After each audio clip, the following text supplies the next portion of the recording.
بسم اللہ الرحمن الرحیم۔ حابیل اور قابیل حضرت آدم علیہ السلام اور حضرت حوا علیہ السلام کے حقیقی بیٹے تھے، لیکن خدا کی قدرت کے دونوں بھائیوں کے مجاز، عادات و اطوار میں زمین و آسمان کا فرق تھا۔ بڑا بھائی قابیل مجازاً غصے کا تیز، بد زبان اور فطرتاً برائی کی جانب راغب تھا۔ حسد، بغض، سرکشی، تکبر اور انتقام کا جذبہ اس کی سرشت میں شامل تھا، اور اس کا ذریعہ معاش کھیتی باڑی تھا، جبکہ چھوٹا بھائی حابیل نیک سیرت، متقی، پرہیزگار، منکسر المزاج اور عاجز انسان تھا۔ وہ بھیڑ بکریاں چرایا کرتا اور فارغ وقت میں اپنے والد کی خدمت میں گزارتا۔ قابیل شکل و صورت میں حابیل سے زیادہ خوبصورت تھا، جبکہ حابیل واجبی خد و خال کا مالک لیکن اپنے بڑے بھائی قابیل کے مقابلے میں زیادہ قوی و طاقتور تھا۔ حضرت آدم علیہ السلام اور حضرت اماں حوا علیہ السلام دنیا میں تشریف لائے اور توالد و تناسل کا سلسلہ شروع ہوا تو ان کی نسل میں اضافے کے لیے ہر ایک عمل سے ان کے دو بچے توام یعنی جڑواں پیدا ہوتے، ایک لڑکا اور دوسری لڑکی۔ بہن بھائی ہونے کی وجہ سے ان کا آپس میں نکاح حرام تھا، چنانچہ اللہ تعالیٰ نے اس وقت کی ضرورت کے لحاظ سے شریعت آدم علیہ السلام میں یہ خصوصی حکم جاری فرما دیا تھا کہ حضرت حوا سے توام پیدا ہونے والے لڑکے اور لڑکیوں کا عقد دوسرے وقت میں پیدا ہونے والے توام بچوں سے کر دینا جائز ہے۔ اسی حکم کے مطابق قابیل اور حابیل کی شادی ہونا تھی۔ قابیل عمر میں بڑا تھا، اس کے ساتھ اس کی جو ہمشیرہ پیدا ہوئی وہ حابیل کے ساتھ پیدا ہونے والے ہمشیرہ سے بہت زیادہ حسین و خوبرو تھی۔ جب نکاح کا وقت آیا تو حسب حکم حابیل کے ساتھ پیدا ہونے والی ہمشیرہ قابیل کے حصے میں آئی، لیکن چونکہ وہ خوبصورت نہیں تھی چنانچہ قابیل نے اس شادی سے انکار کر دیا۔ وہ اپنی سگی ہمشیرہ سے شادی کا خواہش مند تھا۔ حضرت آدم علیہ السلام نے شرعی قاعدے کے موافق اسے قبول نہیں فرمایا اور قابیل کو اللہ کے حکم کے مطابق عمل کرنے کی تلقین کی، لیکن قابیل اپنی ضد سے باز نہ آیا۔ بڑا ہونے کی وجہ سے قابیل خود کو والد کا جانشین سمجھتا تھا، لیکن وہ حابیل کے تعلق سے والد کے خیالات سے واقف تھا۔ اب حسین و جمیل لڑکی سے حابیل کی شادی کے فیصلے نے اسے حابیل کا دشمن بنا دیا۔ حضرت آدم علیہ السلام نے جب دونوں بھائیوں کے درمیان یہ تنازع دیکھا تو رفع اختلاف کے لیے دونوں بھائیوں کے لیے یہ تجویز پیش کی کہ تم دونوں بارگاہ خداوندی میں اپنی قربانی پیش کرو۔ اللہ تعالیٰ تم دونوں میں سے جس کی قربانی قبول فرما لے گا اس لڑکی کی شادی اس سے کر دی جائے گی۔ حضرت آدم علیہ السلام کو اس بات کا یقین تھا کہ قربانی اس کی قبول ہوگی جس کا حق ہے، یعنی حابیل کی۔ اس زمانے میں قربانی قبول ہونے کی ایک واضح اور کھلی علامت یہ ہوتی تھی کہ آسمان سے ایک آگ آتی اور قربانی کو کھا جاتی، اور جس قربانی کو آگ نہ کھائے تو اس کے معنی یہ ہوتے ہیں کہ وہ قربانی اللہ کے حضور قبول نہیں ہوئی۔ جب ان دونوں نے نذرانہ پیش کیا تو ایک کی نیاز تو قبول ہو گئی اور دوسرے کی قبول نہیں ہوئی، تو وہ قابیل کہنے لگا میں تجھے قتل کر دوں گا۔ اس حابیل نے کہا کہ اللہ پرہیزگاروں ہی کی نظر قبول فرمایا کرتا ہے، اگر تو مجھے قتل کرنے کے لیے مجھ پر ہاتھ چلائے میں قتل کی طرف ہرگز ہاتھ نہیں بڑھاؤں گا۔ مجھے تو اللہ رب العالمین سے ڈر لگتا ہے۔ پس اسے اس کے نفس نے اپنے بھائی کے قتل پر آمادہ کر دیا اور اس نے اسے قتل کر ڈالا اور خسارہ اٹھانے والوں میں سے ہو گیا۔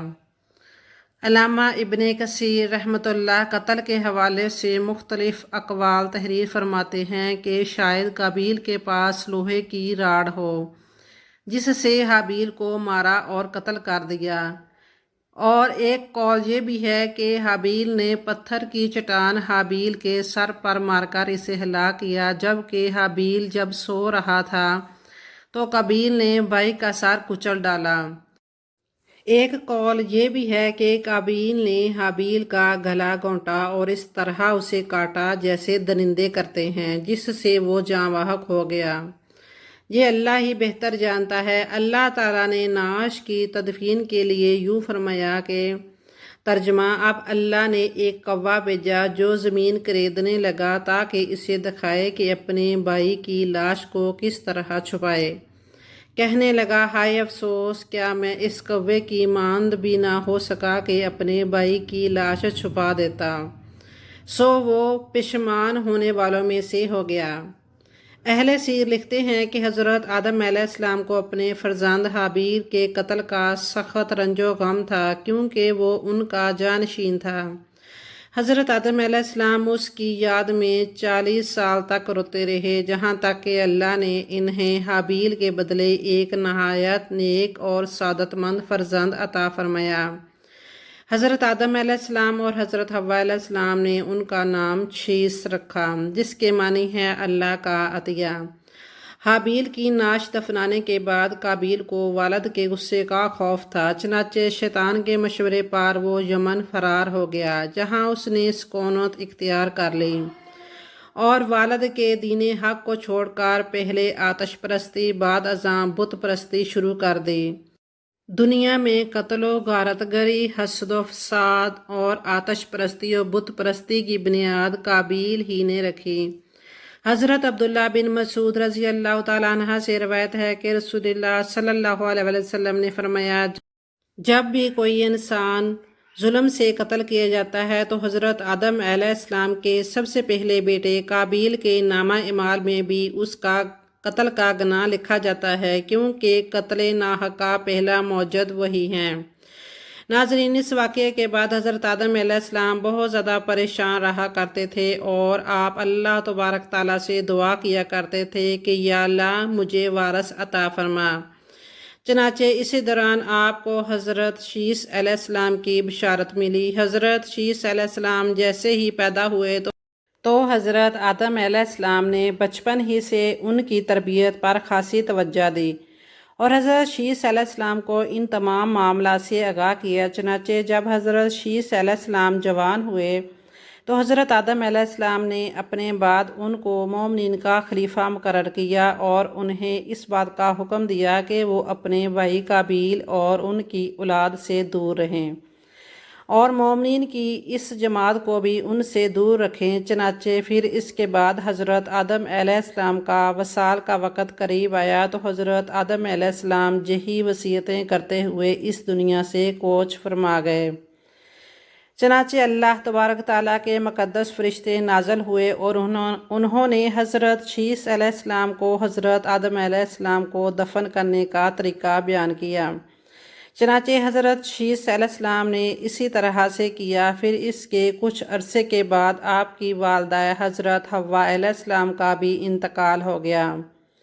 ناظرین، اس واقعے کے بعد زنا کی ابتدا ہوئی۔ اس کے بارے میں بنی اسرائیل کی روایت کے اندر ہمیں یہ ملتا ہے کہ قابیل اور اس کی آل اولاد ایک وادی کے اندر رہا کرتے تھے۔ چنانچہ ایک دن شیطان ان کے پاس ایک غلام کی صورت میں آیا اور ایک شخص کے ہاں اجرت پر کام کرنے لگا۔ چنانچہ تھوڑا عرصہ گزرنے کے بعد اچانک وہ غلام عجیب و غریب کام کرنے لگا اور طرح طرح کے اور نئے نئے لباس تیار کرنے لگا اور ان کو مضامین اور گانے باجے کے آلات و آواز تیار کرنے لگا اور ان کو مزامیر اور گانے باجے کے آلات بھی بنا کر دکھانے لگا اور ان کو ایسی آوازیں سنائیں ان حالات پر جو انہوں نے آج سے پہلے کبھی نہ سنی تھیں۔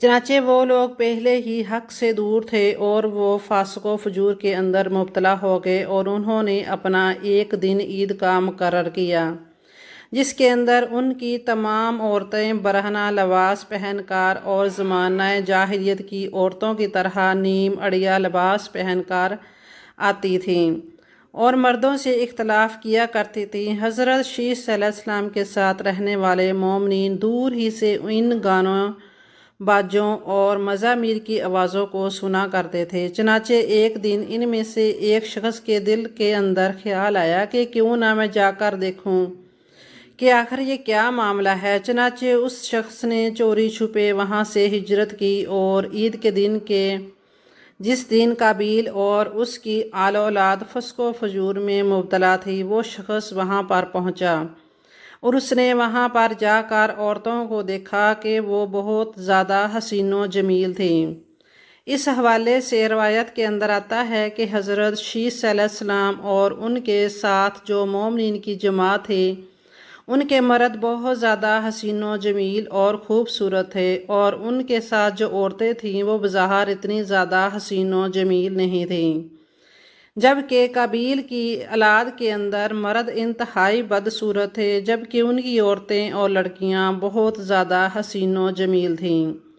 چنانچہ وہ نوجوان ان لڑکیوں کے حسن و جمال سے بہت زیادہ متاثر ہوا۔ پھر جب وہ شخص واپس آیا تو اس نے چوری چھپے دیگر مومنین کو بھی اس حوالے سے خبر دی۔ چنانچہ پھر آہستہ آہستہ مومنین کے دلوں میں سے بعض کمزور ایمان والے وہاں سے ہجرت کرنے لگے، اور ہجرت کر کے قابیل کی اولاد کے اندر جا کر وہاں پر ان کی عورتوں کے ساتھ فتنے کے اندر مبتلا ہو گئے، اور جوں فسق و فجور کرنے لگے اور آپس کے اندر زنا کاریاں کرنے لگے، جس سے زنا جیسے کبیرہ گناہ کی ابتدا ہوئی۔ محترم ناظرین، روایت کے اندر آتا ہے کہ حضرت شیس علیہ السلام کے ساتھ رہنے والے مومنین کی تعداد بہت کم ہو گئی تھی، جبکہ قابیل کا گروہ بہت زیادہ طاقتور ہو چکا تھا۔ چنانچہ وہ اپنی بستیوں کے اندر فتنہ فساد پھیلاتے اور اپنی بستیوں سے باہر نکل کر حضرت شیس علیہ السلام کے ساتھ رہنے والے مومنین کو قتل کرتے اور ان کو طرح طرح کی تکلیفیں اور عزائم دیا کرتے تھے۔ ناظرین، یہ تمام روایات بنی اسرائیل سے لی گئی ہیں، جس کے بارے میں حضور اکرم صلی اللہ علیہ وآلہ وسلم نے ارشاد فرمایا کہ جب تم بنی اسرائیل کی روایات میں سے کوئی روایت سنو تو نہ اس کی تصدیق کرو نہ اس کی تکذیب کرو، بلکہ یہ کہو کہ جو کچھ اللہ تبارک تعالیٰ نے نازل کیا ہم اس پر ایمان لائے۔ اگر حقیقت حال پر غور کیا جائے تو زنا کی ابتدا اسی وقت ہو گئی تھی جب قابیل اپنی بہن اکلیمہ کو لے کر وہاں سے رخصت ہوا تھا، اور اپنی بہن اکلیمہ کے ساتھ ناجائز رسم و رواج قائم کر کے اس نے اپنی آل و اولاد پیدا کی تھی۔ اللہ تبارک تعالیٰ سے دعا ہے کہ اللہ تبارک تعالیٰ ہمیں دین کی بہتر سمجھ عطا فرمائے۔ آمین۔ آپ بھی کمنٹ میں آمین لکھیں۔